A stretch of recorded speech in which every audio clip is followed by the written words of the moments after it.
পদ্মা সেতুর এখানে এখন তো পানি পরিষ্কার, তো এখানে পদ্মা সেতুর বর্তমান যে ভিউ, মানে এক কথায় অসাধারণ। এটা আমি আপনাদের এখন একটু দেখাই, পরবর্তীতে আরো দেখাবো।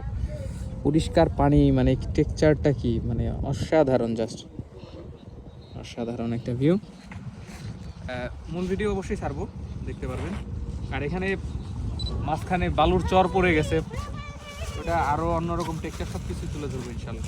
থাকেন, আসি আমরা পদ্মা সেতুর নিচে।